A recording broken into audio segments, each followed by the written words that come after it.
Matten had boodskappen dien. Maar Imke de eekhoorn. Imke is een vriendinnetje van Matten. Hij vindt haar heel aardig.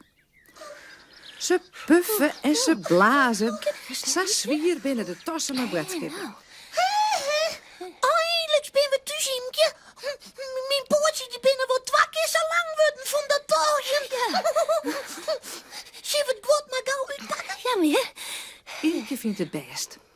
Handig beginnen ze de tassen leeg te heljen. Ja? Eerst wordt alles kreeg op de tafel zetten.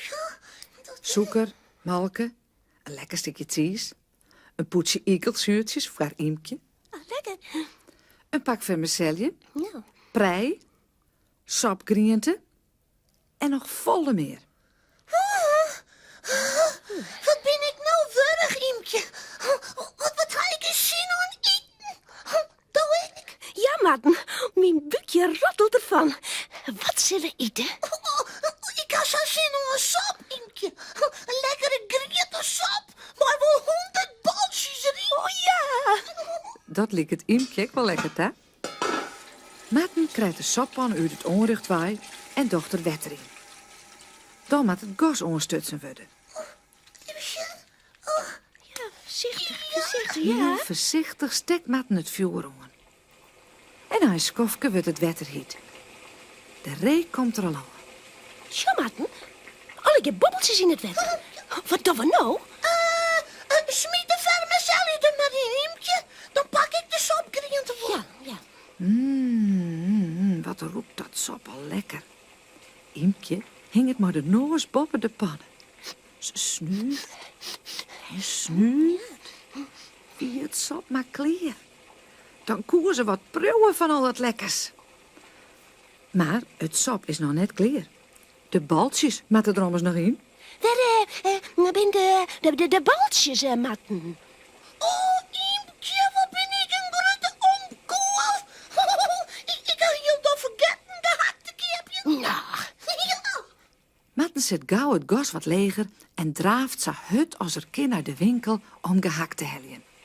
Sap zonder baltjes is geen echte sap. Imke past zo lang op het sap. Ze riet maar een houten leppel in een pan om. ik hoop je dat Matten gauw weer omkomt. Wat roekt die griënte in het sap, dat is lekker. Imke snuift nog eens heel diep, maar de egen dicht. Zo kan ze het sap nog beter roeken. Daarom had ze net in de gaten wat er boeten op Mattens mooie skinnen tegelpaadje bad. Een zwart boente hoen tript het paadje op en gaat midden op het tegel zitten. Even later rint het best weer voort. Op het paad bloot wat lezen.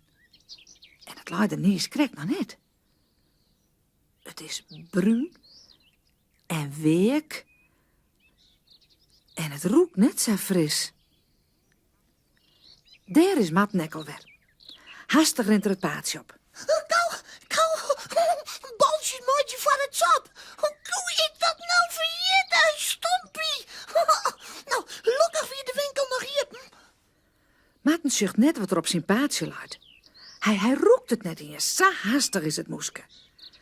Hij denkt alleen maar aan het sap en aan de baltjes. Nog één stap en dan traap het er midden in een vieze brot. En hij had het net eens in de gaten.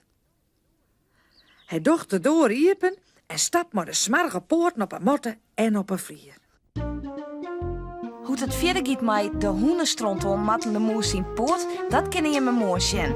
Nog een geluk dat je terug de televisie net roeken kennen. Nou maar lekker koesen, ontmoen.